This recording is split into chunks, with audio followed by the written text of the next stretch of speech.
Welcome, everybody. This is another episode of Inside Scoop. Alex Jeff. I'm Alex Dingman.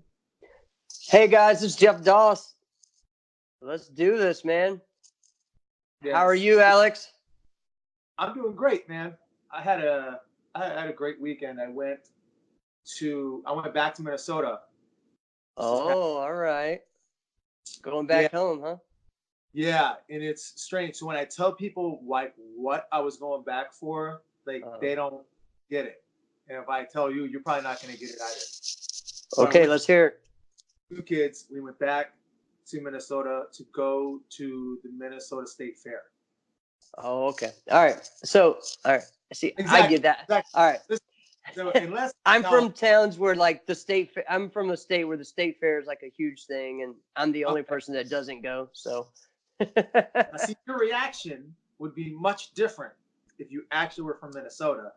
Your reaction would be something where, oh my goodness, that was amazing. What did you do? Did you eat this? And because they call it the Great Minnesota Get Together. Okay. Because everybody's there. And I think like opening day, there was almost 500,000 people. Holy smokes. It's a stupid amount. So it's been like #1 state fair in the country I can remember. So yeah, pretty amazing thing. Yeah, we have like my family has friends that own like big like things there at the fair, and it's big things at the fair. Okay. So my dad's buddy, he owns the corn roast. You know, everybody's gone to a fair and then had roasted corn. Okay, so roasted sweet corn. So the Minnesota State Fair goes on for 12 days. That's it. It goes on for 12 days. So he works 2 weeks of prep before the fair, the 12 days of the fair. That's all he does all year. Wow. All right. There you go. All year. Here, listen, I'm gonna tell you something even different. So there's this place that sells cookies. It's chocolate chip cookies, just tiny little chocolate chip cookies, right? Pretty hard to mess up. They're good, but it's like everybody's had a really good chocolate chip cookie before. They're small. When you can order it 3 ways. You can get it in a small little cone, you can get it in a big cone, or you can get it in a pail.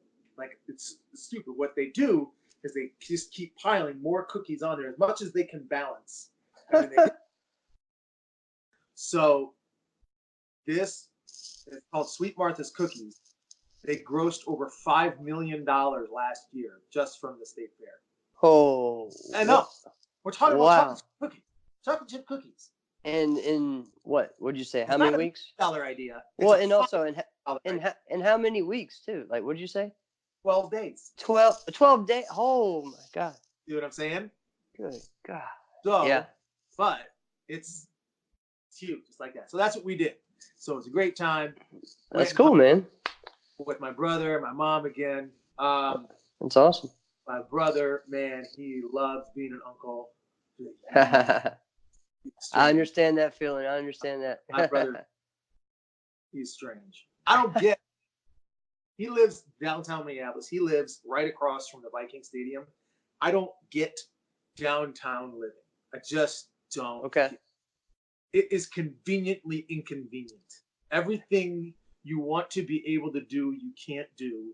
Everything you think, oh yeah, I should. No, you can't do that. Like literally, the building he lives in has probably never had a child in the building outside of my 2 kids that were there.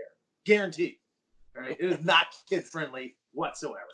But that's fine. It's a bunch of, 18 to 34-year-olds that live there. Cool. It's whatever. They're gonna have a good time. In fact, the pool was basically the size of a jacuzzi because people don't go swimming in there. They just sit on the edge of the pool and have a drink. That's what they do. Wow, that's so funny that you're saying that. Not my speed, but that's cool. How about you, man? How was your weekend? That's just funny because, like, I'm kind of like that you were saying. Like, he loves being an uncle. That's me. I live downtown in my city, and it's pretty much the same thing.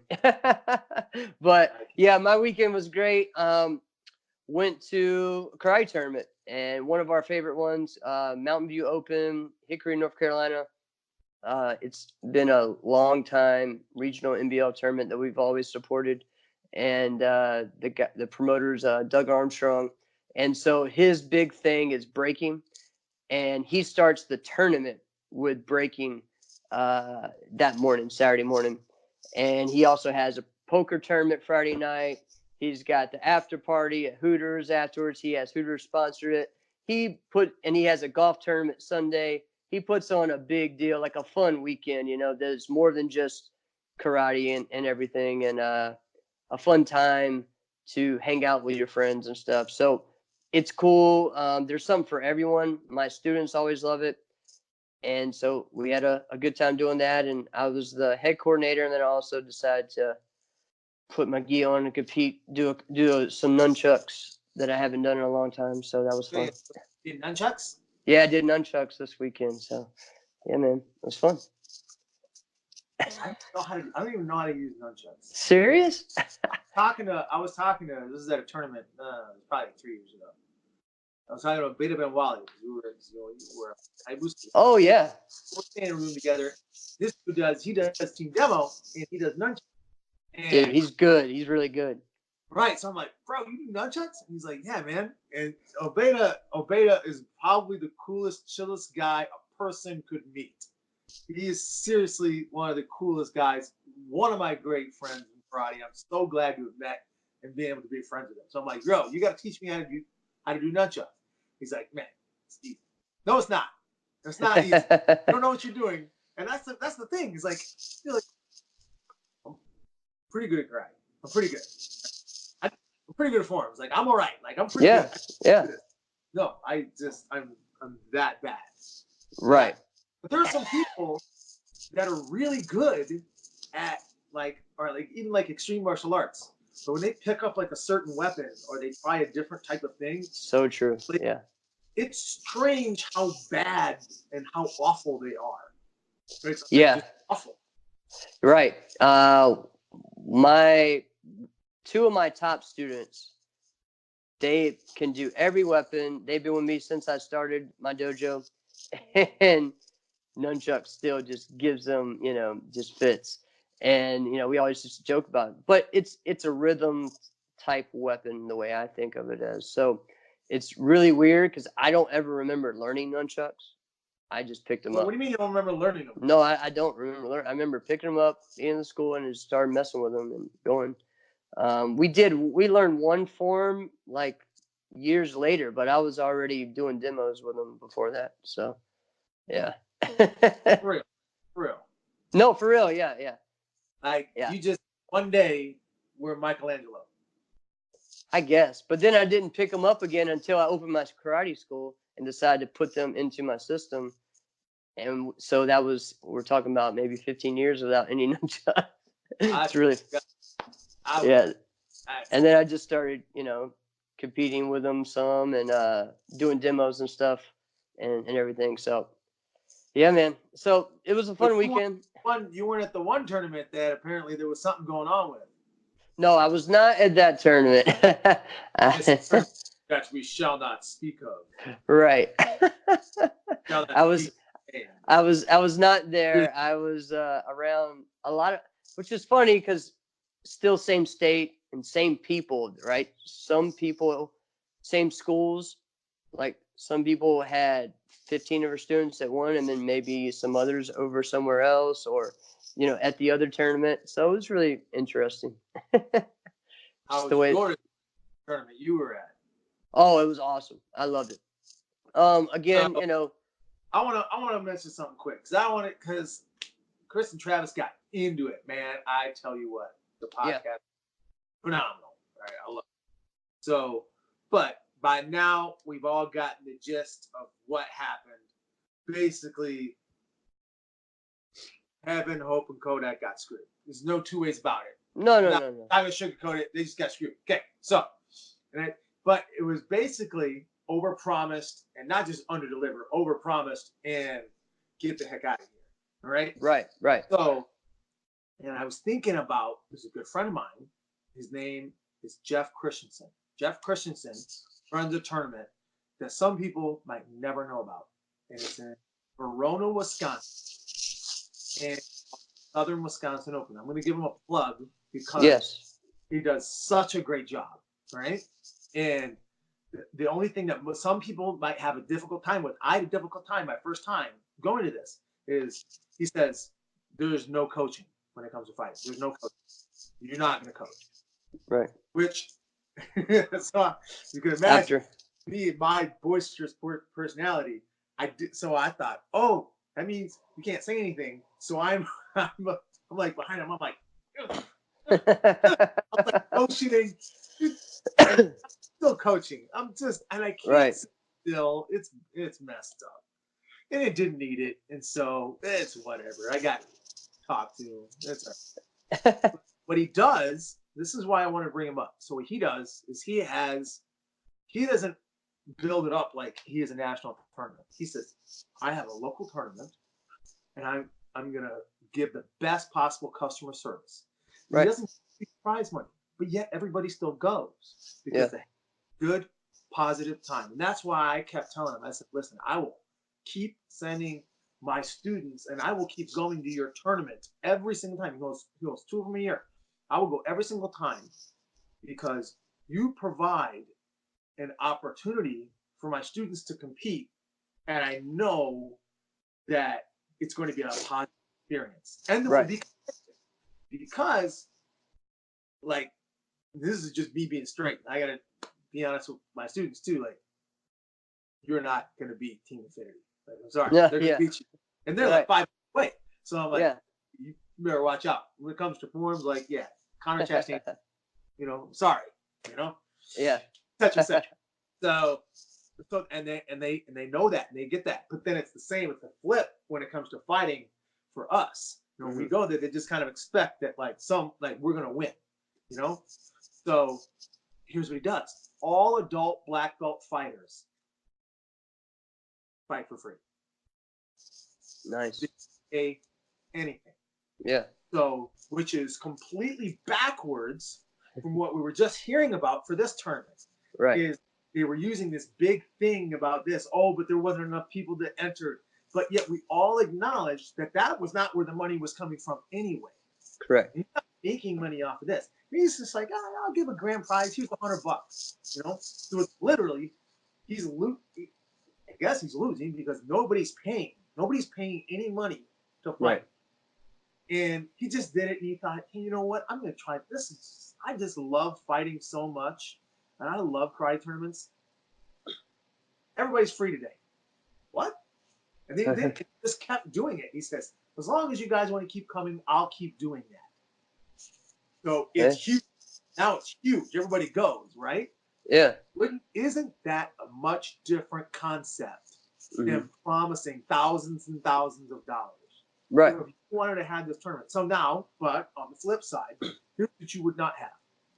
If you just tell Kevin Walker, hey, it's a free karate tournament, you don't have to pay to enter. Probably not going to go. Right.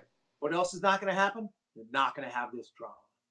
You're not going to be in the everybody who was there is going to only have a positive experience, providing that he gives good customer service. Right. So, and look at that. Cool. You don't have to give this huge, shiny toy. Like, look at this. This is what you can end up. Just say, hey, you know what? I appreciate you. Thank you for coming. Let me do this for you. Yeah. More for the school owners. You know what I mean? I mean, I think that's really cool.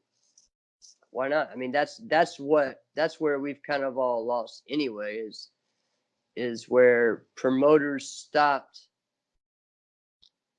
having a good relationship with the school owners. You know what I mean? And that's and a healthy relationship to where both of them actually benefited from the tournaments. And that's, I think, one of our biggest issues is that. You don't have to be a school owner to give good customer service either. No. What I'm saying though is that's why there's so many schools that don't compete at tournaments, and there's also ones that only went to tournaments, and guess what? Their school's not around anymore. You know what I mean? So I mean, there has to be a beneficial relationship between the two, and them knowing that's they need to both be growing. You know what I'm saying? The tournaments and the schools, not just one or the other. So, and then everybody doesn't get mad and then right. start fighting and creating a brawl with one another. Correct. Because one of the biggest martial arts school organization has the biggest tournament. So, ATA. So, you can say whatever about tournaments are bad or this or that, but they have it in a way that works for them. So, that brings us to the next topic. Yeah. Let's go ahead and get on the topics. You can go for it. All right. So, we've had some fun discussing different things, and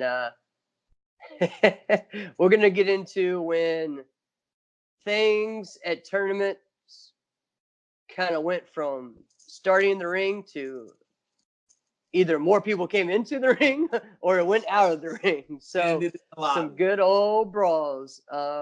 Big brawls. And I have seen them a bunch in my 31 years of karate, martial arts. So what was that? Can't even believe that. 31 years. Yeah. Yeah, that's crazy. Wow. So there's only two that are like that iconic to me that I remember being a part of and experiencing. All right. And one of them, I don't even totally remember all the details of it, but you will, just because your name is Jeff Doss. Okay. So here's what happened. This is the premise of this one. So in this one, this took place. This is the Battle of Atlanta in 2003. Okay, were you there? Trying to remember if I was there in 2003. No, I wasn't. I was in 2004. That stuff. But I'll tell you what I remember. Okay? Here's what I remember. Where they're fighting, and Kodak is involved. Okay. Okay. The ring, the fight, just like you said, and I don't even remember who his competitor was. I just remember how serious the implications were afterwards. So the fight leads out into like the outside of the ring. But now there's many people involved, and this thing gets pushed into the hallway or by the escalators, right? So I'm like, I gotta see what's going on. Yeah. I'm going over there. And everybody is in it. It's wild because Kodak getting pulled back and he's in there. And somehow it was all about it's Kodak. It's Kodak. It's Kodak. I don't know why. I don't know what happened, but everyone was getting hit. But what happened was, Kodak still lived in New York at this time. Okay. So now the police are there. And the police are they're about to be arresting people. So now the whole situation is, okay, how do we not go to jail? So, and I don't remember the end of that. Do you remember the situation I'm talking about? No, I have not heard this story. This is crazy. Get the heck out of here. I know, man. I don't know how I haven't heard You're this. You're bursting my bubble right now. I know, bro. I know. So he didn't go to jail. That was the end result. But I don't remember why he didn't go to jail. And I don't remember who else was involved. I just remember that half of the city of Atlanta was involved in this brawl. And it literally went from the ring to the outskirts of the ring. Wow. Up the escalator. All right. That's the coolest thing I've ever seen. Okay, that's pretty impressive. I mean, someone's gonna have to comment something and let us know some details. Right. What happened? Who probably knows? I bet Josh Harwich knows why, because they were on Pro Rank together at the same time. Correct. Yeah, that's right. Man. Wow. All right, tell me a brawl story. Let's see. Man, there's so many running through my head right now. I'll do the one that just like, it's just funny how it started. I think I know which one you're gonna say. All right, so Bluegrass. This is the only other one I know. Bluegrass 2001. All right. I was thinking. So this was I'm pretty sure this was Brian Plimple's first tournament after SES just stopped, right? So I was or it was the last one, but I'm pretty sure it was it was like that. He was there by himself. It wasn't a team event, I don't think. So, Okay. anyways, this is the runoffs, I think, or the first place. I think it was the first place for heavyweight. All right, Okay. Who's he and fighting? it was a local guy, like a guy from that area. And I don't know the guy's name. I just know that he's from that area. Okay, so crazy. Their whole school was all around that, right? Brian had like Chris Rodriguez and yes, yeah, that's right. I remember now. Magic Hand School. That's apparently what it's called, Magic Hands. So there we go. Like magic hands, like spirit fingers. Yeah. Yeah. All right, let's. Yeah, so let's just say, yeah. Let's just say they were a little intense, right? So I remember it's really close, and Brian went in, with his back fist, right, his blitz, and he fell on top of the guy. And so as soon as he fell on top, and the whole fight was, of course, intense, being broken up and everything. He fell on top of the guy, and so they were at the corner, like right at the feet of his coach and his school. And next thing you know, he lands on top of him. And of course, there were some altercations before. One of his students, or the guy from his team, got a nunchuck and hit Brian in the head with the nunchuck. Yeah. No. Yeah. Hit him in the head with the nunchuck. From there, it just went crazy. Everyone's brawling and everything. Chris Rodriguez is picking up people and throwing them. Let's see. So, yeah, a nunchuck. So me, good at using nunchucks. He could have grabbed it and done some stuff. You see? There you go, bro. So I'm on the stage, me and Nate Windsor. We're 16, right?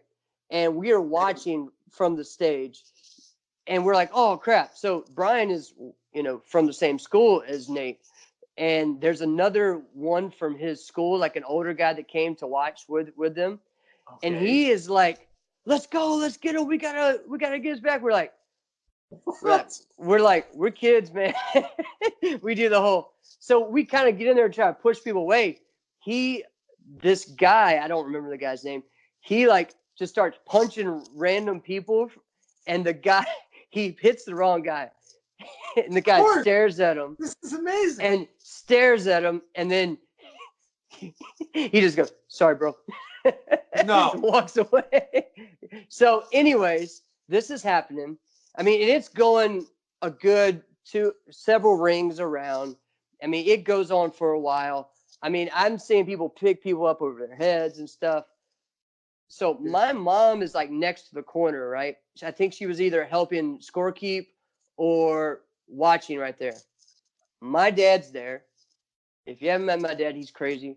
He flips out because all he thinks about is making sure she's okay, because somehow she always gets in the middle of all this craziness, right? Where all this stuff happens. So he's throwing people to make sure, not even for the fight, to like take care of Brian. He's just trying to make sure my mom's all right and she didn't get, because she's just accident prone. So, it was just nuts. I think they should have just threw it out, really. And I don't remember. I know what ended up happening was that like the finals ended up being like, I think it was Damon ended up winning the grand runoff anyway, I think. And so it was Damon, Jason, and I think Raymond. Somehow that worked out, because 2001, I think Jason might have moved down or something like that.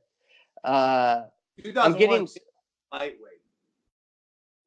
Sometimes he was light middle in NBL, but him and Trevor always fought for runoffs against each other in 2000. So yeah, he might have moved down in 2001. That's right. But yeah, so it was just crazy, man. I mean, there was just people going everywhere, and I just remember just seeing just people getting thrown. I mean, yeah, just nuts. I got one more. This is really the only one that I can remember that was iconic, that I was there for. This is the U.S. Open in 2000. You already know where I'm going with this, don't you? Oh, really? You gonna say that one? It's the only other one I know. All right. Tell me right now. Should I not say this one? Say it. Let's do it. So All right. it's too late now. All No, right. let's go. So we're at the U.S. Open. So when the tournament's not going on, anything that's happening is happening by the pool. That's where everything happens. Is Right. by the pool. Right. It's the same pool that everybody's been around for the last 20 years. Right. So now this interaction involves David Douglas and Jason Brawlin. Now, at this point, nobody knows or cares who the heck I am. Nobody, they probably didn't even know my, and I'm just standing by there like, I need some popcorn, you know? So what I remember, this was so great, is I watched it build from just, why are you even here, to we need to die, you know? So, so David Douglas, at the time, Jason was dating Stephanie at the time, Flowers. Okay? Right. Our name is Delamere. Okay. And so he's dating Stephanie Flowers. Now, what I was able to pick up on is that David and Stephanie had an interaction at the arcade. Okay. And at the arcade, it probably could have just been David saying hello, and Jason was like, I need to kill you. I don't know. Right. So what happened in then was the reason why was not explained. Okay. David was really kind of put off. He's like, Jason, what's this all about?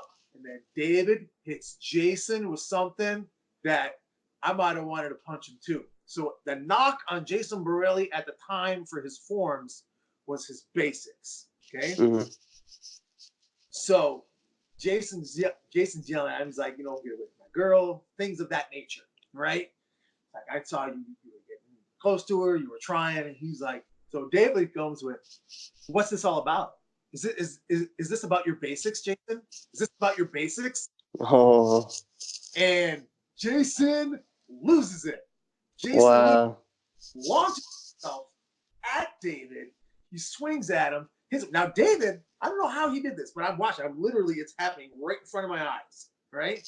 David, as he's getting hit and is flying back into the chair, how he lands perfectly into the lawn chair. I don't know how. He punches Jason underhand in the throat, right? Very, very strategic. Only a forms guy could pull this off, right? So, and then obviously, like 4 other CJB guys are kind of pull Jason off as he's destroying him.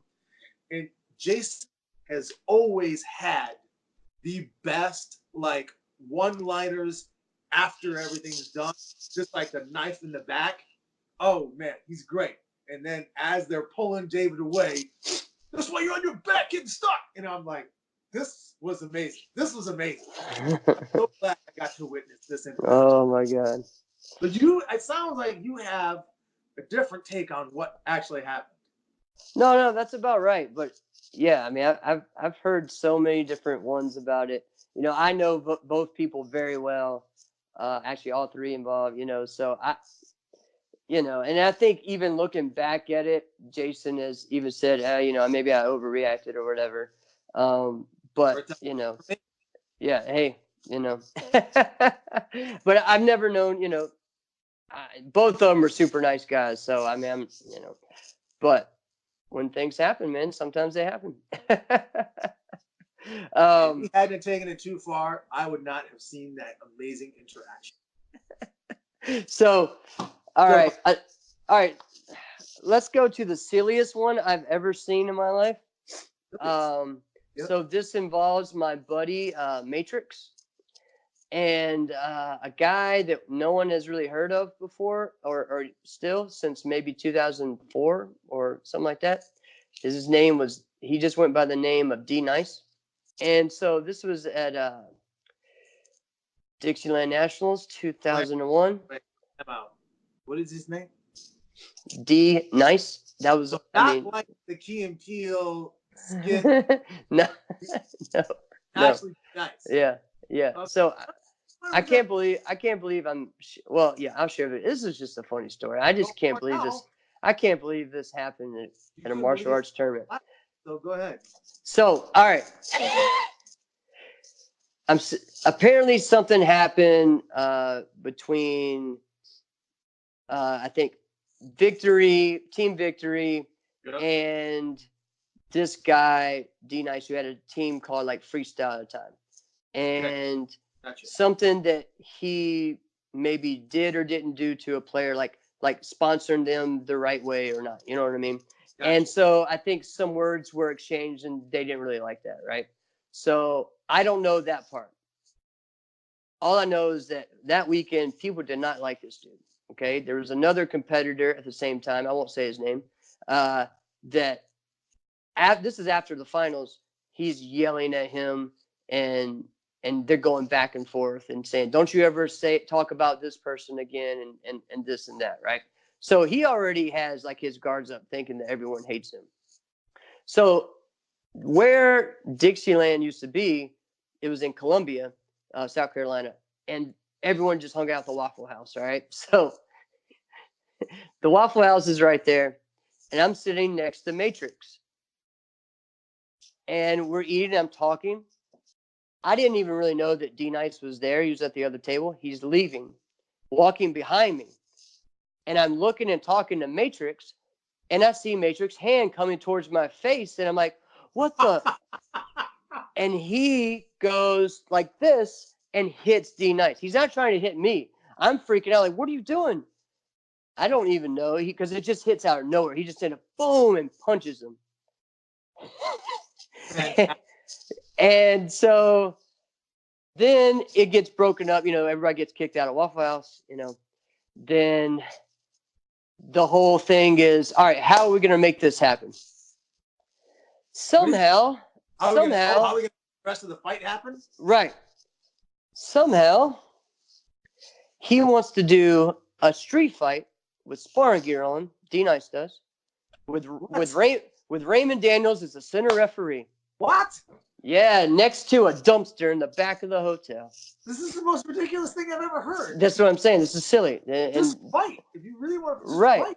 Right. Just fight with Raymond Daniels as the ref. So they finally agree to this, and we're just sitting out there laughing, like, is this really going to happen? At the same time, at the same hotel, in the penthouse suite, Steve Harvey is there, right? Shut up. Yeah, Steve Harvey's there. So Steve Harvey he sees this, and he's watching all this going on, wondering what the heck's going on. And he knows that there's a karate tournament. So he's like, yeah, I want to see some crazy stuff. This is fantastic. Then he sends a security guard, like a social assistant or something down, and he ends up talking to like me and some of the other juniors that were there watching this, right? And he's like, let us know if it's really going to happen, right? So we're watching this. This is about to happen, and the guy, he's like, forget this. They're like trying to make all these rules and stuff. He's like, forget this. This is crazy. He picks up like some little flimsy board, and he's like swings it, it breaks off. And then, like, I don't know, one of them runs out into the woods. What? Yeah. And that was kind of how it ended. Amazing. Now it's getting strange. That's what I'm saying, bro. Like, and then it just kind of like stopped from there. Steve Harvey's guys came back down. We're like, all right, let us know if they're going to come back and fight. Like, oh, yeah. I mean, we've been waiting for 3 hours. I'm sure they're going to go back and fight. And so the guy like gives us T-shirts, like Steve Hardy T-shirts for like being cool with him and stuff. Yeah. It was just so funny. Their dumb mess up was your game. Yeah. I mean, I was like, hey, we almost got close to like be brought up and talk to him, but yeah, we weren't that smooth. So, but yeah. And then I can't. Yeah. This was also the tournament. Remember where I told you how like my teammates were mad at me because they got fined because they weren't there on time? What? So, yeah. So I was rooming with Trevor and Russ. I'll say this story because it's funny. And they were upset because they didn't wake up on time, but like because they said I should have woke them up. and I went in the shower and I left the alarm. Like I didn't turn the alarm off. So alarm was going off. So they had to physically like turn it off. Right. And so I'm like, all right. And I just got up and went downstairs to compete, and they were mad at me that I didn't like physically like drag them out of bed. So I didn't even sleep in my hotel room because I was like 16, 17, right? I'm just kind of, I didn't really know how. I'm like, man, they're mad at me. What do I do? So I'm sleeping in like the lobby, like yeah, like during this whole thing. So we're just, I mean, all of this is going on. We probably went to Waffle House like 4 times that night. You know, yeah, I mean, it was just, and so anytime I go by that hotel in Columbia, like it's just memories, man. It's just so funny.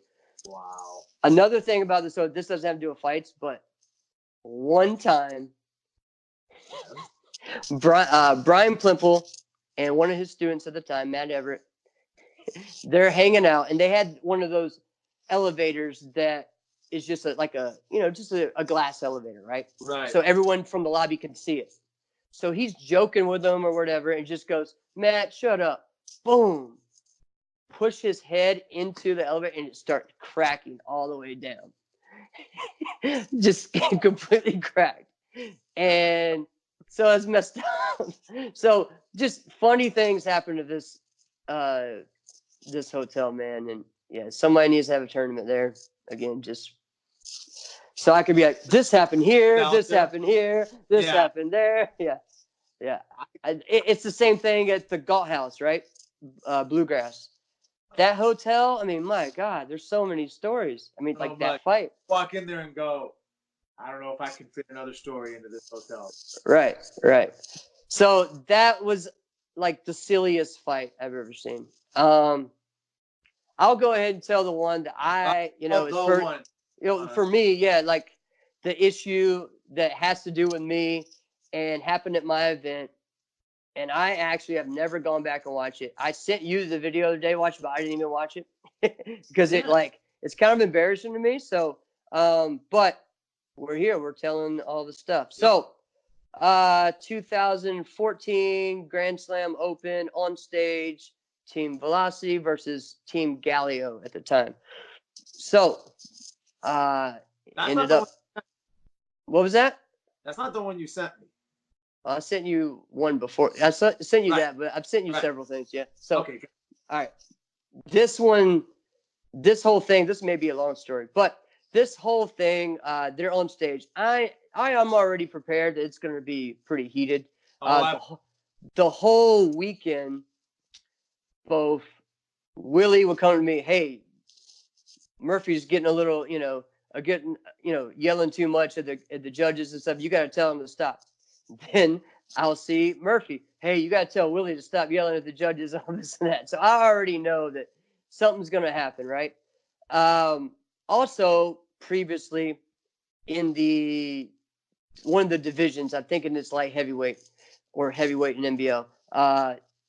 El Java and Brian Young have a battle, and I sent you that one too. And they get into like a lot of, the Java hits late, all right. So Brian just kind of warned him, don't do it again. Hits last. Right, last. There you go. Last. I like that. And he kind of warned him, don't do it again. And Brian went at him. And then, whoever the coordinator at the time, because stop that, and it was a little overboard. It's like, all right, let's just break it up. That's it. It kind of got out of hand. I'll give Java this one, though. He was down by a lot.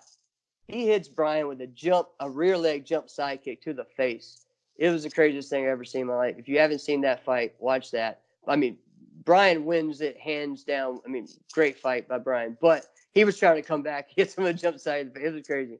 So that already was kind of on edge, right? Brian was just tired of getting hit late. All right, there's so many setups to this. Go for it. Come on. All right. So then we're on stage. This is all happening, right? But this fight happened 2 months ago in New Orleans, and several times throughout this thing, Willie and Murphy were yelling at each other during that weekend. Also, there was a brawl between, I'm thinking Trey Lazenby and Ramon, who's on the team from Velocity, right? And I just remember, right, and I'm trying to judge the form Ramon strand Grant over here. On Ramon. No. Ramon from Florida. The one from Florida. Sure. Yeah. Okay. Yeah. Close. Cruz or Yeah.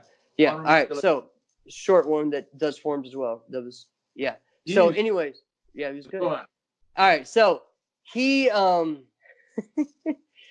that was happening, and I just remember Murphy just losing it and trying to like calming them all down and everything, because at the time we all had a good relationship, everybody, and he gets along with you. Well, okay. So anyways, that kind of ended heated, right? And there was a lot of back and forth and everything. My tournament's going on. I mean, everyone knows it's going down to those teams. I mean, great, just amazing stuff. Again, I think actually like Trey ended up getting, I don't know, he knocked somebody. Oh yeah, he knocked out from WKF. God, who's the one that came back? Ramon. Why can I think of his name? He's been with Alex as long as Victor has. No, oh my God, this is gonna kill me that I can't think of his name. Tall. He fought with me as a junior. Oh my God. Raymond Mendoza. Yes. So he knocked Raymond Mendoza out. So they had to bow out, and WKF did. So I mean, it was intense. There was a lot of just battles, right? So here we go. The hit's happening, and let's see, Kevin versus. I'm pretty sure it's Kevin versus lightweight. So yeah, Kevin versus Willie first, right? Okay. And good fight. I think Willie's up. Okay. Then it's Jermad Wiggins versus Ramon. All right. And Jermad gets a good lead with his leg and everything, right? So they're up. Jeremy Roque versus Brian Young at the end. So, I'm sitting there trying to get my awards ready and everything else, sitting there like, all right. You do not foresee a big thing. No. But I am also like at the same time, like people are kind of, mouthing off a little bit. So Willie's coaching Brian. Murphy is coaching over there. Jeremy is pushing, trying to come back. He's coming back, but he hits every time. He's hitting Brian, when his head turn or at the end of it. And Brian's just kind of like, all right, I'm not doing this anymore. So the way I am told and the way I kind of remember it is Jeremy does it again, and it's either about to be tied or it's like down by 1 point, I think. And again, this is my tournament on the stage in the finals, and he hits him again. What Jeremy always told me was that Willie said something to him, or I think pushed him, and I don't know if that's necessarily true or not. I just know that he was close, right, to there. And Brian comes and hits Jeremy and drops him, right?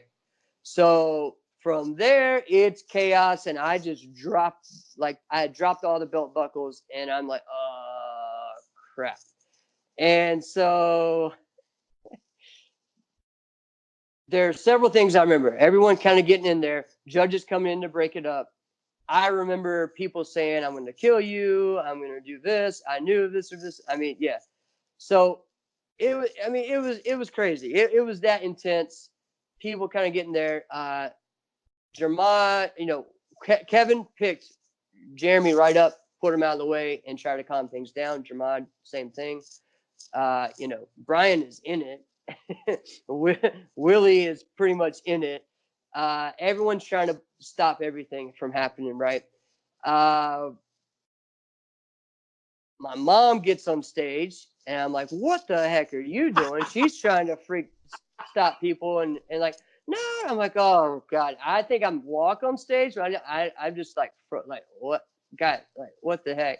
So my brother ends up having to get on the stage with the mic and just stop, stop, stop. And, and again, well, I'll explain the story, then I'll explain what I think about it later on, because it does involve me and stuff. But he's like, not in my house. Everyone stop, don't disrespect my brother and all this and this and that. And I mean, it was crazy, right? Then about the end, people were like clapping for my brother and stuff. It was just crazy. So this all happened on the stage. Now, I'll give you a little side note, because this is what's funny when people were watching it live stream and everything else, is that the arbitrator that we had that day, was his first time. His name is Dave Brandeis. His son is Dylan Brandeis. He fights for Unity. So it was we threw him in the fire. It was his first tournament arbitrating, because Brian Arrington couldn't make it last minute. He also happens to look like Boyce from far away. So he kind of looks like Boyce Slidell from far away, right? So a lot of people thought, why is Boyce there? Why is Boyce trying to tell people what to do and this and that? He shouldn't be arbitrating when he's the head. So it made things worse. So it was like really like just crazy, right? So everyone get off the stage. For my tournament time, we had the daytime in one area and the finals already set in the other area. So everyone ended up going into the other area. So it didn't end there. There are people on bleachers running back and forth at each other. And some of this is involving. So this is the 6 team members, and then some others around there as well. About 10 to 12 people. Right. So it's legit. Right. And so some of them, I think, are going outside and stuff. The venue called the cops, so to at least come. So all this is going on. The arbitrator's trying to figure out what the heck to do, because we didn't finish the fight, right? There was no winner. So what the heck to do? I'm trying to run the show, keep the show going. So I don't really know. I'm just like, I'm freaking out, I'm just like, man, I'm just mad, Moving on. Yeah, just trying to move on, but I'm pissed. First person comes up to me, apologizes, Brian Young, and sorry, man, and everyone apologizing to me and how this, but it's just the whole time, it takes them an hour to figure out a decision on what they're going to do. And everyone's trying to get in contact with like other people and other arbitrators, figure out what should really happen. And, next thing you know, all right, no winners. And anyone that was involved in that cannot move on into the rest of the evening. So like Willie was fighting for grands. Ramon was in the Ironman grand. So that sucked. I mean, it was awful. And so, I'm just kind of like, I'm getting it from secondhand. I'm just like, I'm paying these people to arbitrate, and that's their job. Yes, I'm the promoter, but I can't be like, you can't use them, because then you lose all credibility. Yes, it was no credibility. And so, you're also talking about people that are my friends and everything else, but that's what makes it tough about running a tournament. But so Willie was pissed. I mean, and everyone was pissed. So there was a lot of this, that, and everything, and just rumors of why this happened and why this happened. Wow. But it kept going on. And, I have, my security guards, they're not martial art. They're helping me out. Their parents and stuff. They're like trying to calm me down, trying to make sure everything's all right. And so, yeah, it's just one of those unfortunate things. I do wish that actually what we had done is brought him back on stage and just kind of done a public kind of just, hey, sorry, this isn't, because I did actually have students and parents that were like pissed about this, and like one of their kids wanted to quit karate because they were freaking out about. It was a little far-fetched, but just they didn't trust just how chaotic it was, seeing that many people run on stage and stuff. So whatever, but yeah, so for me, I don't think a promoter should ever have to run on stage. I don't think that should happen. And I don't think, we need to be able to do that. I hope that the judges can handle that stuff, in the future. And I think we need, to handle that. One of the issues is having, I think, coaches standing in on the sides like that right there, where they're in Right. maybe the corners or even at the bottom of the stage. A tournament after that actually did it to where they had the tables and they had the tables. So they had the stage and they had tables around there and they had a little gap so the coach could stand in between those tables, but they're off the stage. That way there was no pushing and anything else, right?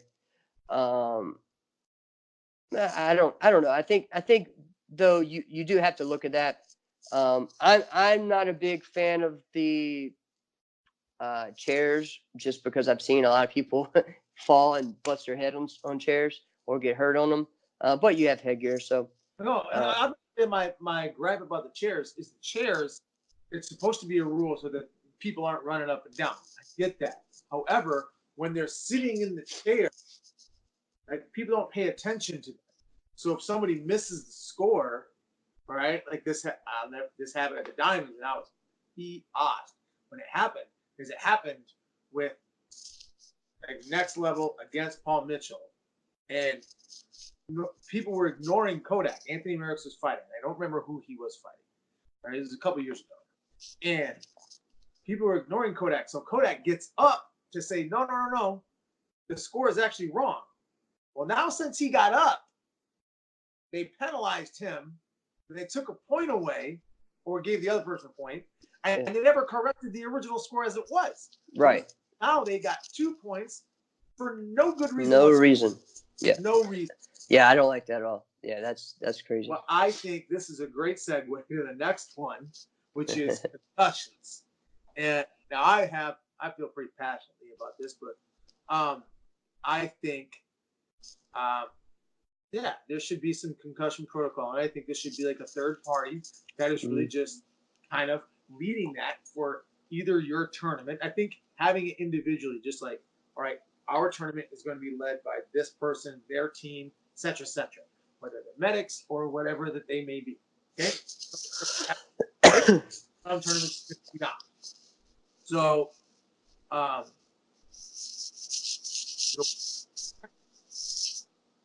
say it again. The way we're trained, we can be concussed, so we fight all the time. Right. Because, and I've been knocked out. Like I was talking on the CTE about how Jamal Wiggins knocked me out at the Diamonds. Really, I was knocked out 2 days earlier than that from BJ. And people ask me, they're like, "Oh, what did he hit you with? Did he hit you with a back ridge hand? Did he hit you with a spin hook kick?"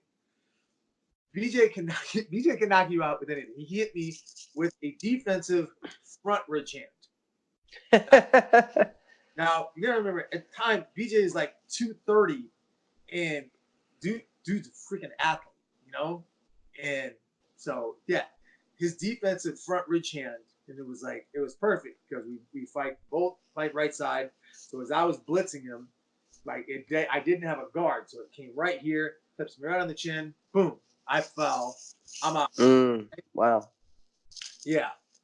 So then when I get hit, like I fought in my super fights, Jamal knocks me out. Okay, that should be clear. I should not be fighting. I fight the next day.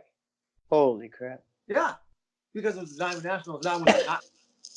Right. And so I fight, and I make it through like 3 guys. I'm fighting, and I'm fighting Greg Betlock, who knows the scenario I'm in, and he knew how to exploit that. We're fighting for first place, and he beats me. And I was like, whatever.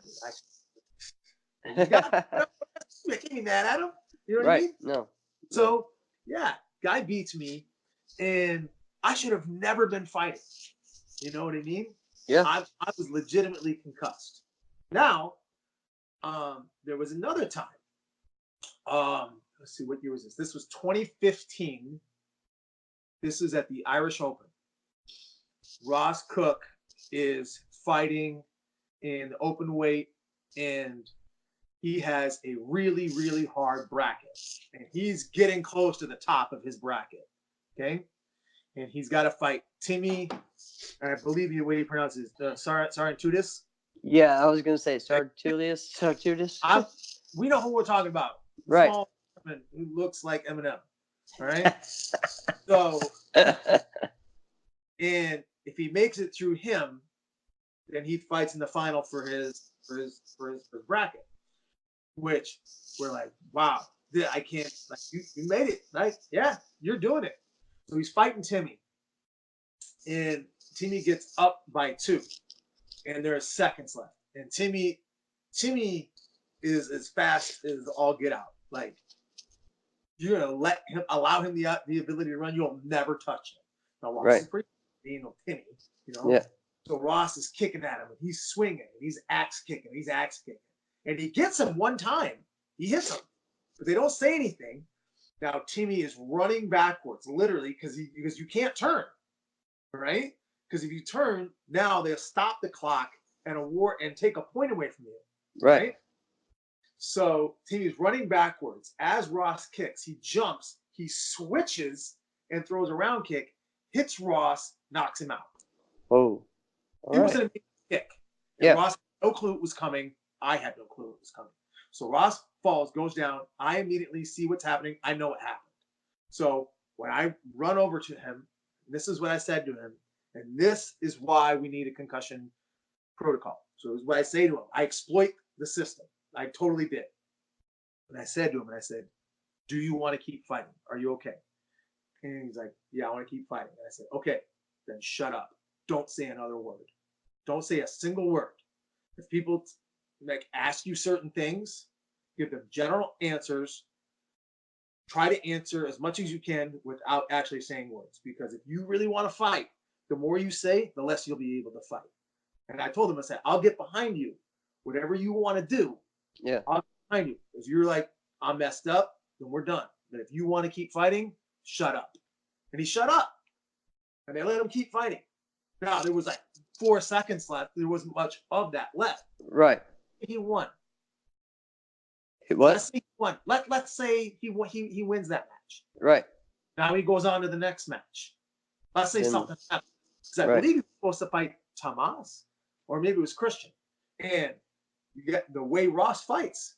There's bound to be a clash. Like that. Yeah. I know. So really, he might have been lucky that it just ended right there. Right.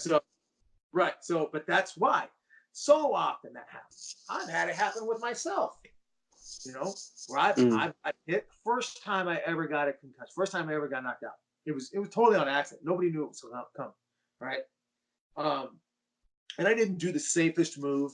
Someone was kicking. They sat down to follow up with a blitz, and I stepped back and did a lean back and hook kick. And I hook kicked in the neck. You already know where this is coming. But I'm leaning so much that when I sat down, my whole back is turned to them, and they punch, and they hit me in the brainstem. Mm-hmm. Not intentional. Right. But they hit me, and I just fall.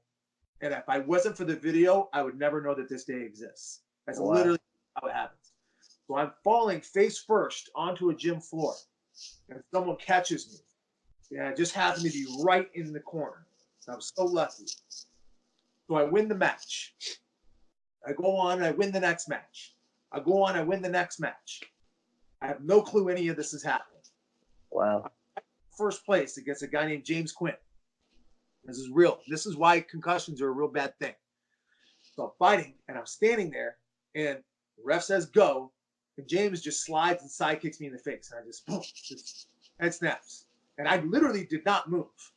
And they said, all right, 2 points. Alex, you okay? And I'm like, yeah. I go, all right.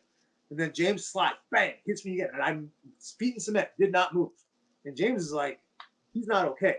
And I'm like, yeah, I'm fine. Let's start the fight. They were like, start the fight. We've been fighting. I'm like, no, we haven't even started yet. I've been side kicked in the face twice. Wow. Any of this happened. That's why. Holy crap. You see what I'm saying? Yeah. Oh, it's a huge problem. Now look at the first one when I get hit in the brainstem. That's immediately you should stop. Anytime I've been hit after that, it's just continuing to make it worse and worse and worse. Yeah. So the last one I ever had, the last concussion I ever had was in 2012, and it's whatever. It's on there, right on there on YouTube. BJ freaking knocked me out again. Come on, homie, why you always got to do that? Whatever. Yeah. That one's my fault. You got as Jeff- many. You got as Jeff many Blitz. concussions as I have broken noses. Jeez. Oh, I've had way more than that. I've had easily 24 broken noses, but whatever. All right. Yeah, I've had 10, 11. This big Italian nose, this thing gets broke. Yeah, me too, man. It's So, crazy. Jeff, when you blitz to the front side, you blitz to the back side. There's only one right. Yeah. You blitz Front to the back. side. Back side? Blitz to the back side. Say that again. Because if you blitz, Oh, yeah. your no, head yeah. has to go to the back side. Yeah. No, yeah. Blitz, Sorry. coming at the yeah. front side, they'll Yeah. punch you. No, I don't. Yeah, no. So, I'll tell you quick. So that was happening. BJ had already knocked out 2 other people that day. We're fighting for the finals for the super fights at the Diamonds. And BJ had already knocked 2 people out with front hooks. And everybody's like, man, you're gonna whoop them. Just watch out for that front hook. Well, if I'm doing that, if I'm coming in close, my head going to the back side would land right into his hook. Right. Like, no, I've No, seen this done doing. already. Doing that, I'm going to the front side. So BJ winds up, then turns, and I launch And my then fist into his fist. into his fist. Yeah. And then but look at now that one was easy to do. That's done. It's over. That was easily the worst concussion I ever had in my life. Right. However, there really is no protocol. There needs to be someone to save people from themselves, and none Correct. of that is Mark. And is it Palker or Palker? Mm-hmm. Yeah. He should really be the head of it. Okay. So I nominate him. I don't know if he wants the job. I've nominated him. Right? You guys are great. I love your family. You guys are wonderful people. So when Roman got a concussion at the Battle of Atlanta, what was it, 2016, I knew Mark was a medical professional or had expertise of that nature. So I said, Roman, come here. We're going to go talk to Mark. Now, Mark thought this had just happened. And really, this happened like a couple hours prior to that. And he's like, Alex, I would take him to the hospital immediately. If he was my family member, I'd take him to it immediately. And he said, well, when did this just happen? I said, no, it's happened like 2 hours ago. And he goes, oh, well, he's probably fine now then. But that's what he was saying. He says it's so important to go there right away because your brain bleeds. Yeah. I feel pretty passionate about that. Oh yeah. I agree. I mean, that's why. Yeah, I just think there needs to be, protocol. Yeah, there's a lot of things. I mean, I think there needs to be more rules about it. There just needs to be. I'm trying to think the best way, but I mean, like we said, if something happens, you get dropped, and it's an obvious sign, like you shouldn't keep going. There should not be a way that you continue. You know what I mean? This may go to our next segment or not. It does because we're going. Yeah. Toughest competitor. Oh, all right, cool. This is now really what you and I are mostly talking about is our personal experiences about martial arts as a whole. This is where you and I get to say, forget the rest of martial arts. We're talking about ourselves. Right. Like the one that was the toughest for us to compete against, right? Yeah. Yeah. All right. Who is it for you? Go. Oh man, I have suggested this too, and I didn't even have because I have a long list. But so toughest competitor for forms for me was always have to give her props because she was my toughest competitor my first 3 years.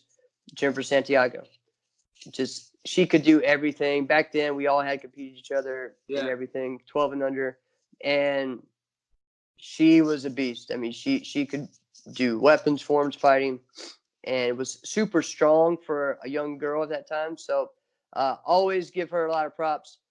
Butch Marks, though, is the one that actually like pushed me to get out of my comfort zone and do better. So I really put a lot of praise on him. The person that I have probably tied the most is a guy named Jesse Jones. This was in 2000 and 2001. And this is when I was doing the NBL circuit a lot. And pretty much it was him, myself, and Daryl Lewis. We call him Gandhi.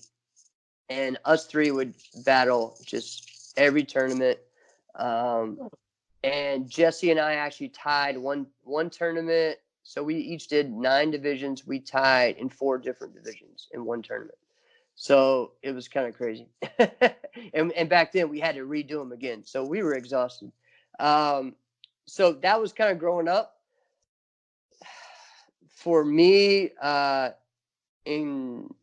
would say Josh Durbin and in forms, and also for Korean, it's Edgar Cordova from Guatemala and Bear Lobi. We have tied several times on stage at Super Grands and in the day and at other events. So those are my toughest ones. And I have to give John Sue, when I moved into the adults, John Sue was, who I wanted to beat. So those are kind of, like I said, I've done this for a long time, 31 years. So it's kind of like there's going to be more than just 1 or 2, because no one else, no offense, but no one else has really lasted as long as I have. So it's like I've stayed and they've all gone. Yeah. So, and in fighting, it was Leroy's for continuous, not in point. We never really fought in point, but for continuous. Leroy Tankson was an awesome continuous fighter, and we had some fun battles on stage several times. And also Shane Baker from Team United. Yeah. So those guys. And I'm sure that more will come in my head as I'm going. So mine's simple. So I'll just go to the forms one. Forms one was simple because it's the only guy I never beat. Like I have beat I beat Daniel Sterling once before. Like I've beaten some of like really top guys. I've beaten them before. I've beaten Kim Do like once or twice before. So I've beaten some of these guys, all right, at one point. Like I maybe didn't win the division, but I beat you. You know what I mean? So, but the only person who I never beat was Anthony Atkins. Yeah. Dude was just showman. All right. Right. Showman. And he was so good. He was a great performer. And when you watched him, you were gonna have a good time. Correct. The time I thought I had my best performance, and I was the number 2 seed. Anthony was number 1, and I looked. I took the top score, and I'm like, I can beat you today, Anthony. He did. So smart. Clap for you. Here's what he did. He got a bunch of people in the crowd so that when he would yell, everybody would go, "What?" And so everybody would yell out, "What?" I loved it. He didn't. It wasn't just him. Yeah. I'm competing against Anthony. I'm competing against the crowd. I'm competing against the atmosphere and the ambiance. He beat me. I knew it. It was over. Before I saw the score, it was over. Right? That's right. Yep. But in fighting, it's actually easier. It's simple. It's everybody. It's everybody's toughest fight. Yeah. It's Raymond Daniels. It's right. not. It's almost like when you play like when you played a video game. If you ever were the Bulls, people were like mad at you, like, no, you can't actually play the Bulls. You got to pick another team. So it's kind of when we talk about these types of things and we say Raymond, we get bored because we're always saying his name. Okay, but he is everyone's toughest fight. Like, yeah. You gotta, right? Yeah. It's like if Sport Karate had a video game, he would not. We would have to do like NBA Jam. You remember NBA Jam? You know who was not? You know who was not in NBA Jam? Michael Jordan, right? Well, funny you say this. Here's what's so funny. Albert Bruschi and I, we joke all the time. I always said, like, some of the best point fighters, like, who is their NBA player equivalent? Right. And we always said that Raymond's was Kobe Bryant. Right. Yeah. And so we did, but we had some strange ones. Like, I can't remember who we said he was, but BJ got mad because I said he was Charles Barkley. But there was a lot of good ones. Like, might be Rodman. Here's what. Ooh, you're either onto something or you're on something. But like I said, Damon's was Draymond. Damon's is Draymond Green. Right. Yeah. No question. No question. So, oh man, but that's funny. I mean, he's definitely the hardest, and it's like me as who I am. walking into fighting Raymond, I'm stereotypically the worst matchup for him. I was having a conversation with somebody earlier this week, and I said, if you take a step back and think about it, we were talking about coaching, which we've already talked about it, right? Yeah, I know, but I did a post about that too. Got a lot of comments as well in a video. Yeah. So I was kind of talking about that, all right? So, and I said, if you really think about it, look at what Raymond has done. He took a look at the landscape of the sport and said, oh, so most of the people who fight with their right side in front. Okay. The reason most of the people fight with their right side in front is because they're right side dominant and they like to kick. Oh, and the majority of the very first thing that they'll do when they fight is lift their leg up. I know what I'll do. I won't focus on beating everybody in every different type of style. I'll just spend most of my energy focusing on how to beat right leg dominant kickers. And if that's all you did, and if that's the only type of person that you could beat, that's still 85% of the fighters. Yeah. You see what I mean? Yeah. And what's the type of fighter that gives him the trickiest time? Yeah. Left. A long left leg. Long left leg. You know why? Because those are unicorns. Yeah. There's not a lot of them. Yeah. Very true. That should bring us to competitor of the week. All right. Dun, dun, dun. Dun, dun. So I'm gonna go with.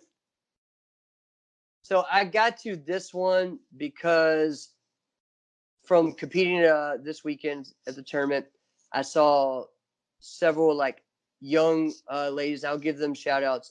Brianna Tuitt and Jaden Tuitt. I've known them for years. They're from North Carolina. Jaden, I think, actually made it to the finals to fight Morgan for the U.S. Open in the grands. She didn't do open weight, but in the grands and fighting. She does fighting forms, traditional, everything, and is an all-around competitor. And so I wanted to give her a shout out. But by seeing like more women all-around competitors, it makes me think of, to me, the best all-around competitor, Casey Marks. And I still call her Casey Marks because that's what I know her as, right? Yeah. So, all right, Casey Nash, whatever. Yeah, Casey Nash. I know. I'm sorry. All right, Casey Nash. All right. So, Casey is. If people don't know who that is, I mean, my God, they should find another sport. Yeah. So one of the most iconic bow competitors ever, one of the best traditional forms competitors ever. And she can kill a Korean form, a Japanese form. I've seen her do Kempo. She can do it all, traditional weapons, all that. Open forms, she should nail it. And she also has a diamond ring in fighting. And she was an aggressive fighter. I love watching her fight because like she did real combos. And she and still to this day, she makes sure she gets the point. You know, she's gonna hit 2 or 3 times. It's not gonna be just one. She never stopped once. No, I loved it. One of my favorite fights I watched was actually Casey versus Chelsea at Kumite, and I actually was a judge, so it was kind of happened.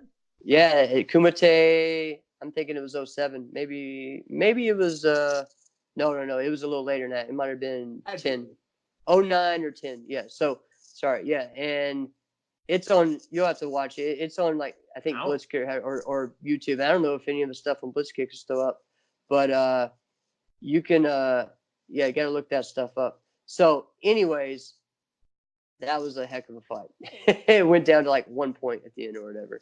And so I think Chelsea did. Yeah, and I think Casey's still mad at me because I pointed to Chelsea on that one. So and she actually tells me that every time I see her. So yeah, pretty funny. No, so I have to say it this time because you've already said it. What did you say? Now she doesn't have to say it. That's right. Because I already said it. Yeah. So people just need to look her stuff up. It's the intensity. It's the all around, and also her longevity as well, because she could still come out today and dominate or win seniors if she wanted to, win 18 plus. I Yeah. think she could beat men, and which she did. And one of those things, one of the travesties is that she doesn't have a weapons diamond ring. And one of the funniest things when she was coming up was it was men and women against each other. So that was the only thing. She has a forms one and a fighting one, but not a weapons. What was that? You know why she doesn't? Go. My fault. Oh yeah, My fault. your fault. You were the judge one year. Oh, Oh no. gangster. Oh, you jinxed her. I did it like, I don't know, like 3 years in a row. Oh god. I do that because nobody has a formal weapon in a No. fight. Okay. No. So Ross Levine's the only one who has a fighting and a weapon. Right. Yeah, and Casey has a fighting and a forms. Right. So And I think that's it. that's it. All right. Because That's it. Christine didn't. She won one of them, but not any of the. Christine in 1992 won the fighting. Right. Yeah. So I kept telling her, I said, when she would go up, I'm like, Casey, you win this, you'll be the only one who's got all the diamonds. Oh my god. And something that bobbled, or something happened. And like the next time I'm like, Casey, you win this. You'll be Oh the my only god. one. I think Dude, one time she was like, shut yeah, up. Stop saying that. Yeah. Yeah. Just shut up. Right, exactly. Wow. Yeah. So if you believe in jinxes, then I'm the reason. If There you you do. go. Casey, yeah, absolutely phenomenal. He's just a great person. Great. Oh yeah, amazing Great. coach. Everything. The people that have came that she has taught, they end up teaching other people. Yeah. So it's great stuff. Full forms. Yeah. It's still continuing.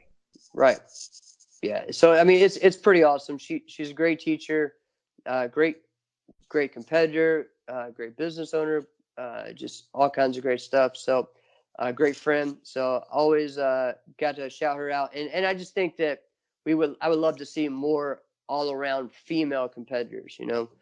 So I'm hoping the Tuitt girls keep this up. They're doing great. Shout out to them.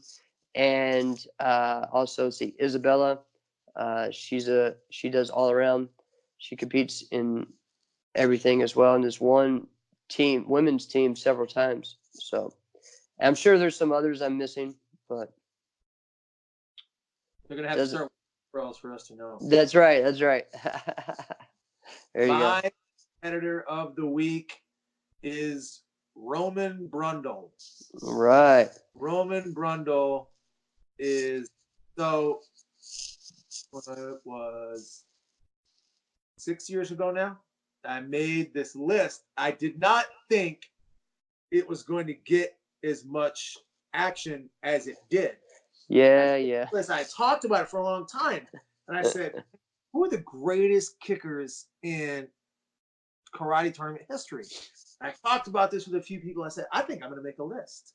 And people like, if you listen to sports and you like sports talk, people just listen to this. Who's the best of this? Man? Who's the top 10 of that? Right. Whatever.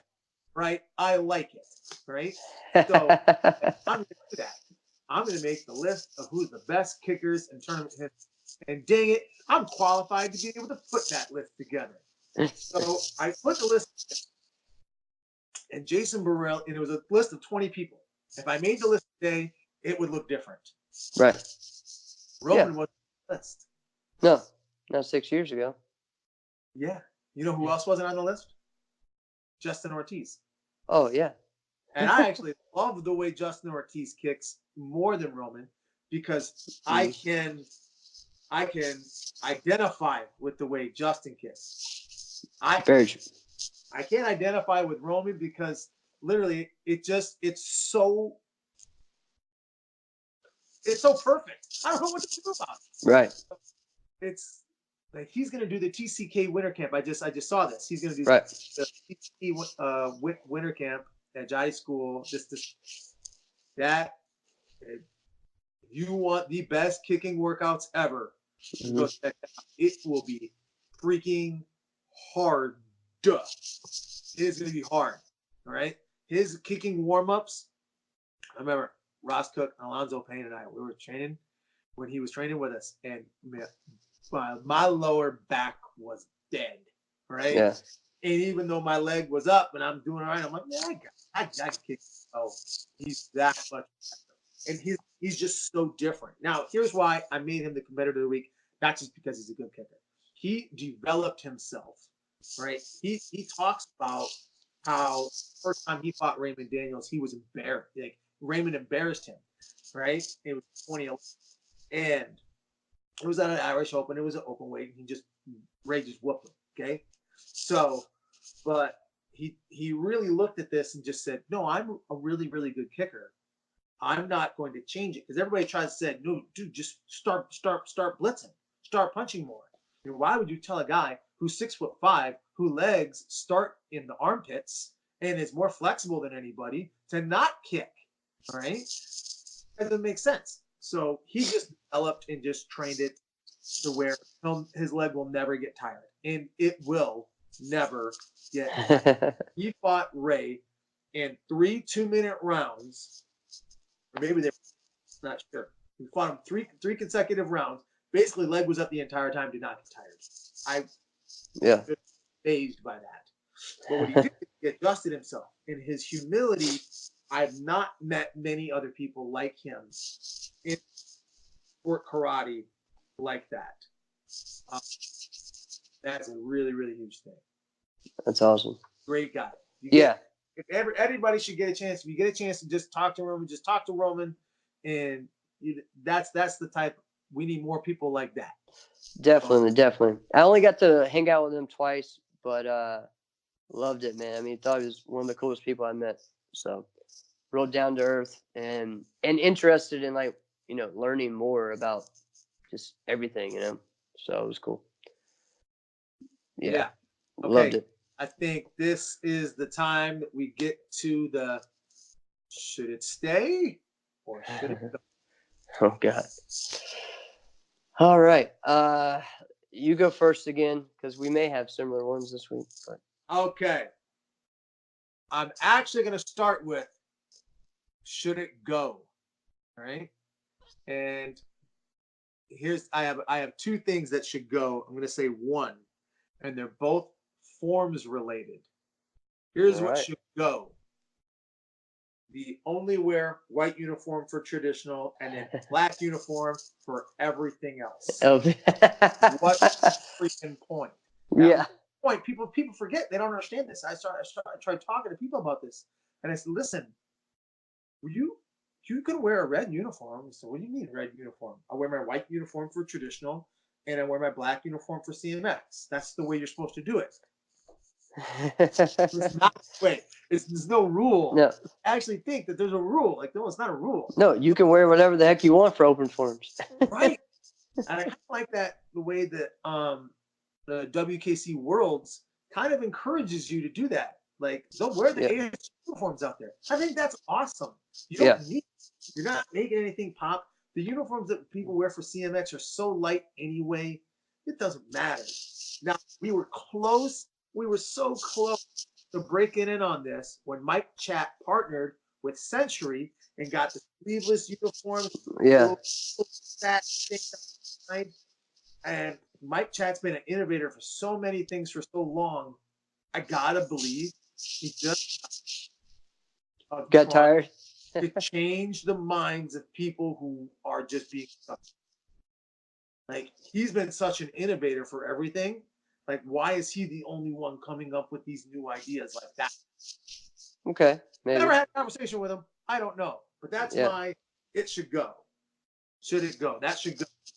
That's cool. See, the last not this past weekend, but at Survivor, I found so I won some Century contest, and they sent me one of the Tracy's Kimpos. It's like a super heavyweight canvas uniform, and so the Tracy's Kimpo is like a legendary team from like the 60s and 70s, right? Okay. It's pretty much like it's black and white checkered, but it's in a design that when you stare at it too long, you get dizzy. It's crazy. So I wore that in the finals for forms. And that thing, I was like, you know what? Every time I punch, they're going to hear it because it's going to pop. And it's different and it stands out. So, yeah, I always like wearing blue top with black pants. We do that a lot in our school. I think it's cool to change it up. See, when I was growing up, though, it was the white top and black pants because Carmichael wore that, and Yeah. that's what everyone, and Jimmy wore that, and then it switched to all black once everyone got on Paul Mitchell, and then it was, so I blame it on John, Carmichael, and Jimmy, and Mike, all of them. It's their fault. But even then, sometimes there would be other people like, okay, you remember, okay, Josh Durbin and Kingston Inc. What color uniform did they wear? Yeah, red. Well, Red. yeah, Jeff Durbin. Jeff was red and black. Jeff Durbin had like the gray uniform. His was so old No, I'm thinking of Daniel Spalding then. I'm thinking Daniel Spalding had the red. Right. Yeah. Kingston had all red. That was a John Chung thing. A lot of their team stuff was red because John Chung did that. So it was cool, man. I liked it. All right, you said should go, right? Yeah. Should go is that I went with that first. Right. How do I always forget mine? Why we get here, I always forget them because I don't want to share them with you. And oh man, this is always bad. All right, so should it go? It should go. All right. Come on. Everyone doing when people walk in during their musical form. Because everyone has this music made by the same person, and they do everyone has to clap to it because it's the same tone, the same beat, same rhythm. And then when they go to turn, it's dun, dun. And I'm just sitting there like, couldn't there be something more creative than this? Yeah. It was cool the first few times, but right. And their idea is that it gets the crowd into it. Yes, but there's way more ways to get the crowd into it. And you can do a lot of stuff. Into it. Correct. And the other thing is too, it's just the idea that you have to have music to beat someone or to put on a show. I think that shows lack of confidence in yourself, in your own ability to control an audience without it. Because people are like, yeah, man, put the music on. I was like, dude, I can control the audience without it. And the past few times, I've actually performed way better because if I wanted to say something in the middle to get people to do it, I could. You know what I mean? If I wanted to do something, the way I yell, the way I hold something, like that, you got to learn to be able to project your voice, So I think some people don't. And maybe, because I've just seen so many kids, I'll call them kids, sorry, but yeah, the kids, like, you're 58 years old. I've watched their form with music, and I've watched it without, and it's two completely different things, and it shouldn't be that way. I hate it when people like would do a musical form and not key eye. They think they don't have to key eye as loud or whatever because they don't want to overdo the music. Like the music's blasting, like you need to like show it's. No matter how choreographed you are or not, it's still in background. It is enhancing what you're doing, but it shouldn't, like, you shouldn't take away what you're doing, Like, I just think that too many people use the music as a crutch, and they do that in an uncreative way in their walk-ins. Now, when I'm saying this, I'm not saying, oh, you new kids suck and my day was awesome. No, I'm not saying that. I'm just saying, think outside the box, kind of like what I said last week. How can you be the best version of yourself? Don't, think about that. Because there is a lot of ways to do stuff. So, if I can come up with a new way of entering into the ring, or something different every time, I'm sure you can. You know what I mean? I'm just saying. Well, this is what's so interesting and ironic. What I was just gonna say should stay is it almost goes right along with what you were saying should go. Here's what should stay: DJs. Okay.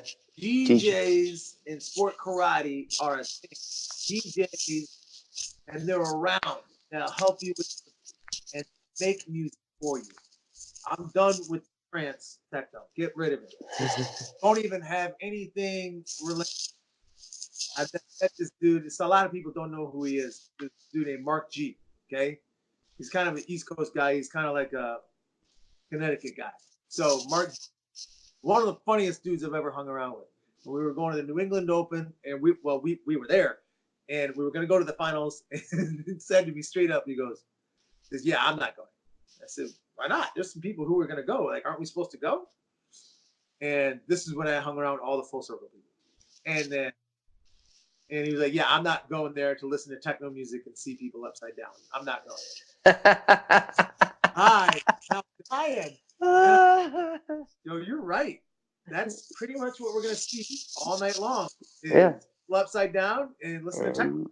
Techno music. Yeah. Oh Yeah. my God. And he's like, it's all the worst parts about going to a club without any positives whatsoever.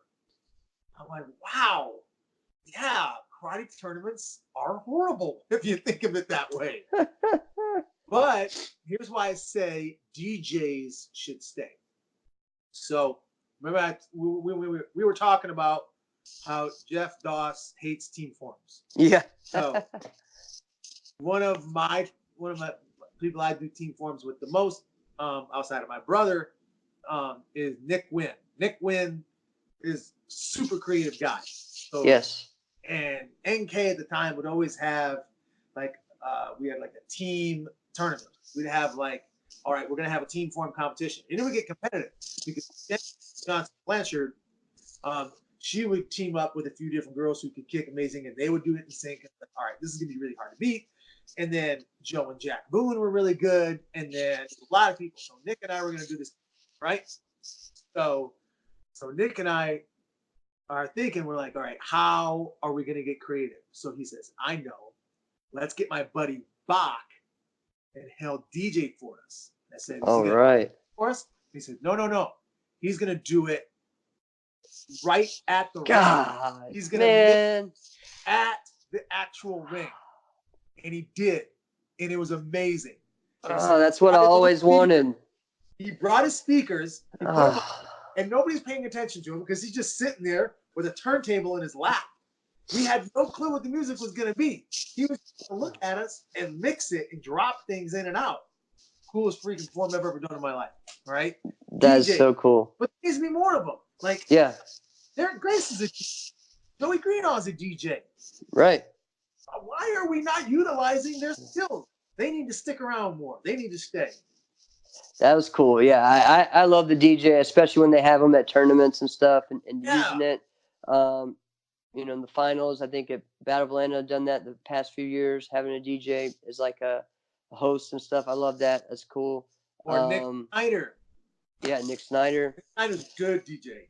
I always wanted that, man. And, you know, I had the whole thing of what if I had, you know, like the Beastie Boys perform while I did my form, would be crazy. But, you know, never actually was able. That won't ever happen. But, you know, maybe I could get Mix Master Mike or something like that one time.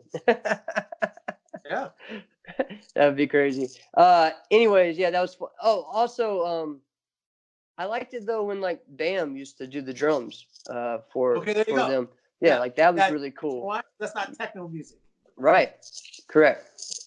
All right, I'm still going through my head at what should stay. See, the ones that could go, I think we have so many gripes. More that can go because we're angry. Exactly. That's true.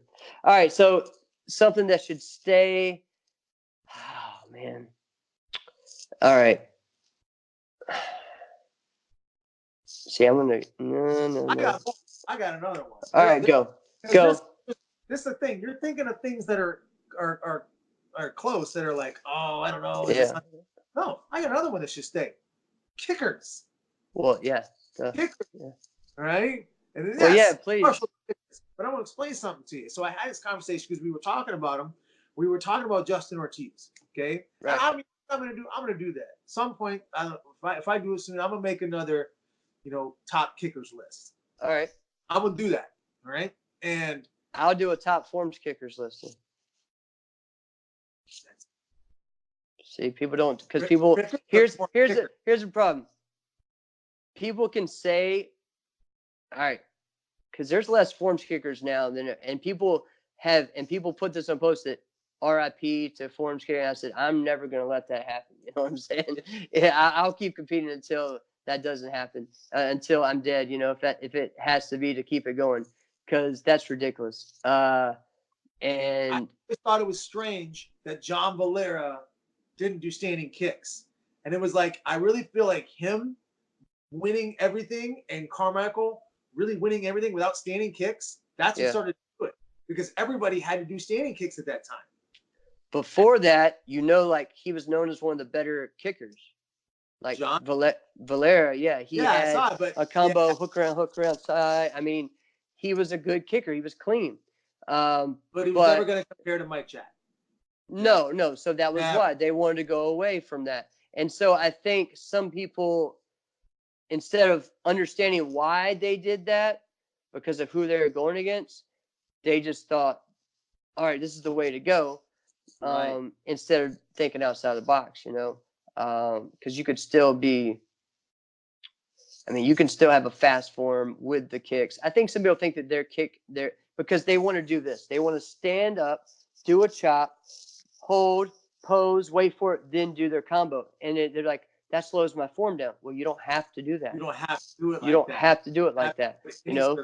And sometimes it's okay to slow your form down, because everyone needs to digest what you just did, then give them something else and set them up for something that you're going to do, now I like to start off my forms with a huge kick combo because people are like, and I kind of do like 30 seconds of kicking. And I mean, that's what some people's forms are, you know what I mean? So, some people's forms are 30 seconds long and I'm doing that all on one leg. And then when people tell me that you don't have any difficulty in your form, I just laugh. So, right. Yeah. So right. Well, and that's just my thing. It's not just about me personally, because I see a lot of great kickers out there that don't get it, and they don't get that next level. Right. What my thing is with some kickers though that think that them having one good kick or something else is going to do it, and then they'll complain because, well, I didn't trick, so that's why they didn't give it to me. Yes, but where's your charisma? Where's your intensity? Where's this or that? You can't just rely on one thing. You know what I mean? Yeah, you can't, because if I just was kicking, yeah, I wouldn't expect, I wouldn't be able to do or get people pumped up, right? But I had the presence, I had the intensity, you had the other stuff, the creativity. There's a lot. You got to mold yourself the whole package with whatever your strength is. So here's this though. So here's why I brought it up.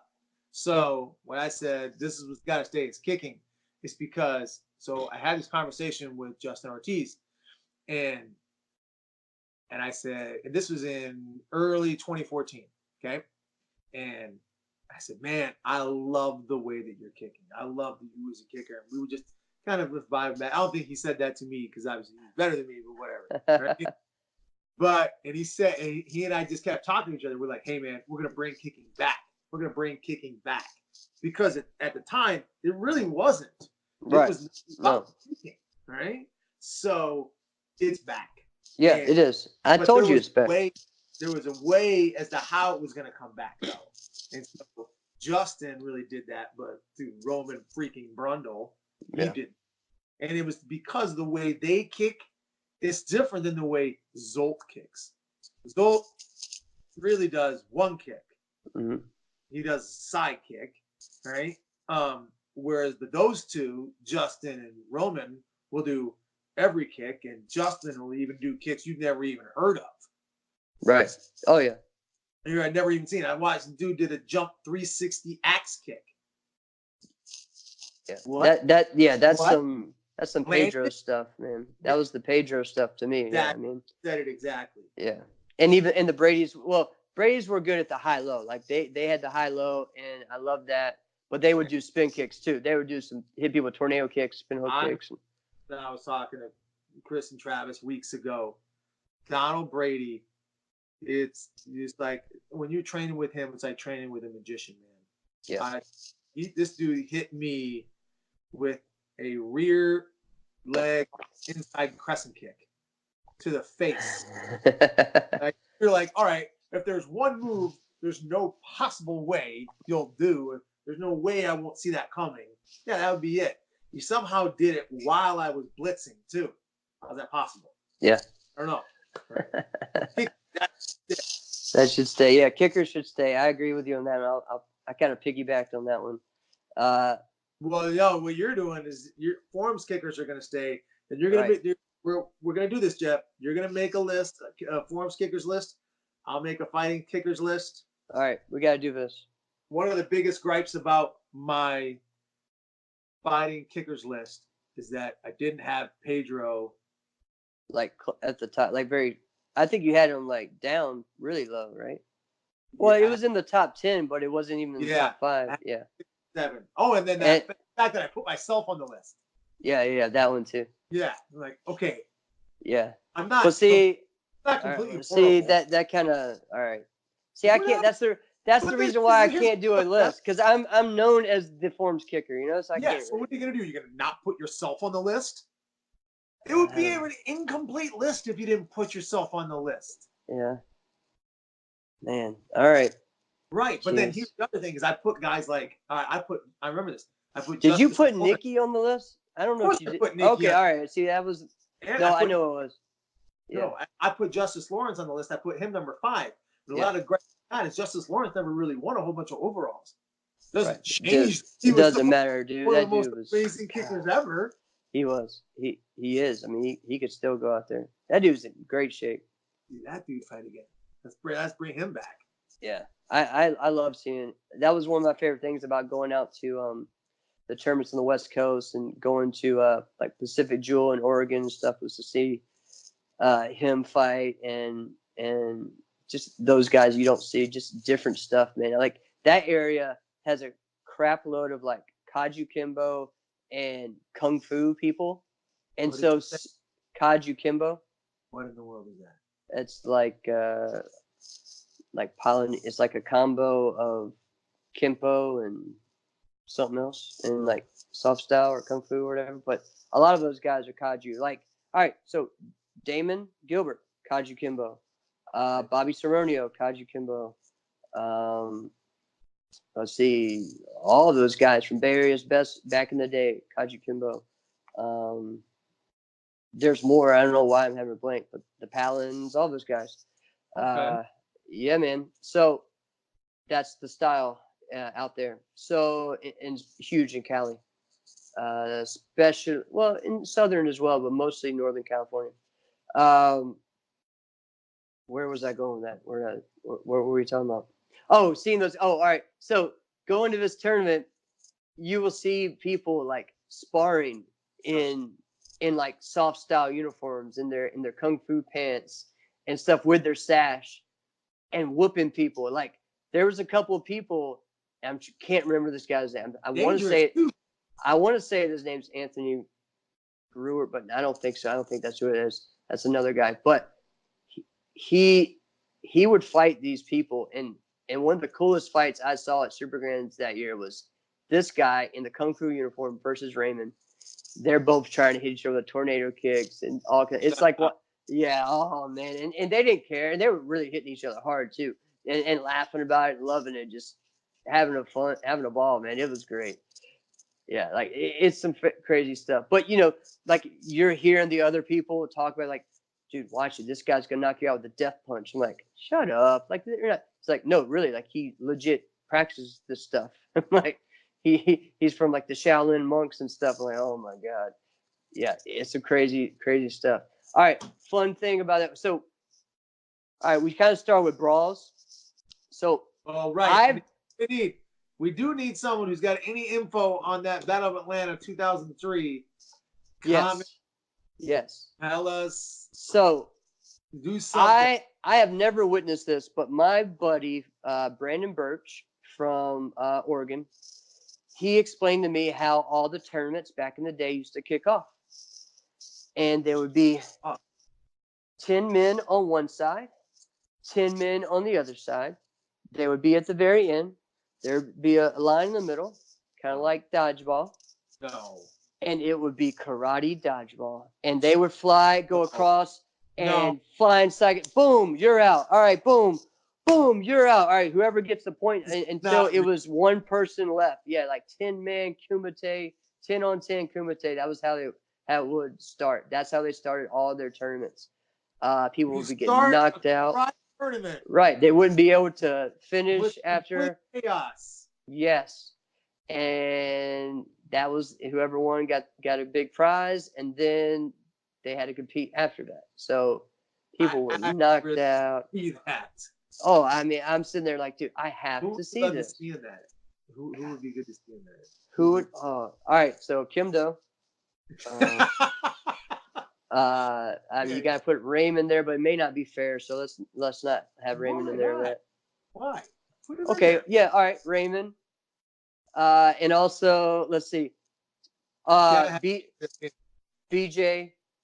Let's put something entertaining. Let's put someone like Will Valentine in there. Okay, Will Valentine. All right, who's someone who just no Chance? Chance has to be in there. He's gonna do some crazy stuff. He might kill someone across the room with a run jump. Willie has to be in there, and man, I don't know. I want BJ to be in there.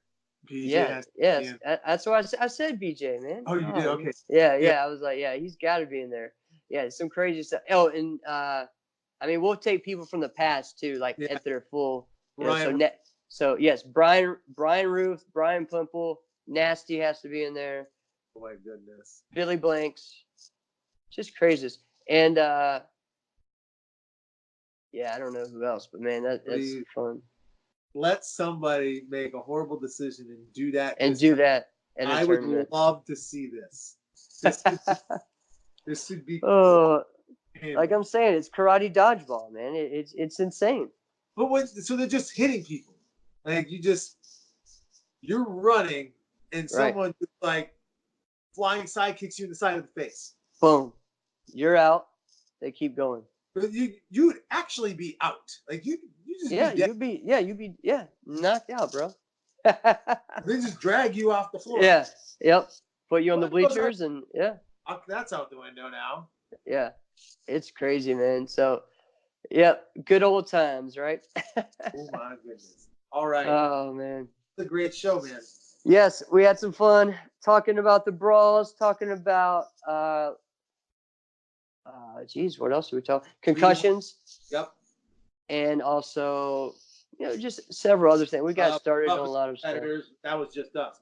So people should really want to hear more about that interaction. I thought for sure you were gonna know. I know. I can't believe I don't know that. I know some other stuff. Chime in with other brawls. There is a brawl. I didn't want to bring it up, but there is a very infamous brawl that happened at a tournament long time back in the day, and I believe it started with Ray McCallum and like Alvin Prowler. Yeah. Oh yeah. And I'm not gonna get into exactly what happened, but basically it took place in the hallway, and it was just messed up, man. It was some racist comments that got said, which is the reason why they were fighting. And what happened is it basically was, okay, here's a group of white dudes, and here's a group of black dudes, and they're some of the best fighters that there ever was, and they were literally gonna fight each other. Right. So far beyond that. Like, if you just really look at this, look at where we are at this in sport karate just as martial arts. Like, that this as people. So I mentioned to you how a good friend of mine is Obeda Ben Wally. So a couple years ago, I'm staying with he and his wife Jamie, Jamie, wonderful person. She can actually talk more than both of us combined, right? He's got to get it, right? Obeda told me, he's like, yeah, man, watch out, Jamie will get talking. And I'm like, nah, I'll be okay. No, Jamie can talk, right? But she was great. And at one point, we were talking about something. We were talking about something political. And she said, wait, did you vote for so-and-so? And I said, yeah. And she's like, well, why? And then we had a conversation. And I said, listen, it's okay. There are people that you like that have policies that you like. And there are people that you like that have policies that you like. But it's such a thing that just society tells us that if the person that you would choose, all right, if someone you know doesn't choose that person, that means you must not be able to associate with that person. And that's Right. just and Yeah. that's not where we are as people. No. That's not where we No. are in society. And listen, martial arts is proof of that. Look at where we are. Right. Oh yeah, it's great. And man, So I didn't I want to love get that. Thank you. all any feet. I didn't want to get into that because Yeah, dig into it. Yeah. Well, and I think that's as even much from as this too, as we were getting into them, I'm having a hard time because I'm like, as an instructor, I want like my students to be able to listen to this, and I don't want them to know that this is what happens. But I think from everything that we talk about, there's a story at the end. There's a lesson for us to learn, and I think that we all need to think about how everyone has a different perspective. You know what I mean? And I see things differently than you see them, and we all need to both need to understand that. And you know what? Sometimes we get a little heated and we learn from it. And what's funny is that all of those ones that happen, like the next tournament, they're hanging out or whatever, the next tournament after mine, Jeremy is coaching Willie, like how cool is that? You know what I mean? Like that's what we need to focus on, is that, and not just the other. I mean, at the time, it's fun for us to talk about how this has happened, and we're all guys and competitive, and we got the best of you and this and that. But in the end, you know what? We're all here to grow, as not just as martial artists, but as people. And so hope we can all keep doing that, and let's keep growing the comments and the shows and the shares and everything, guys. And make sure you subscribe. And let's we're gonna get some more ways for you guys to comment on what we're doing, and contact us and ask us, for topics and what we think, and if you have some more things to doing. So you're like telling us, Alex, you suck. What was that? Right. People comment. That's right. All right, brother. Well, this is a great episode of Inside Scoop with Alex and Jeff. And I'm Alex. I'm Jeff, and y'all have a great day.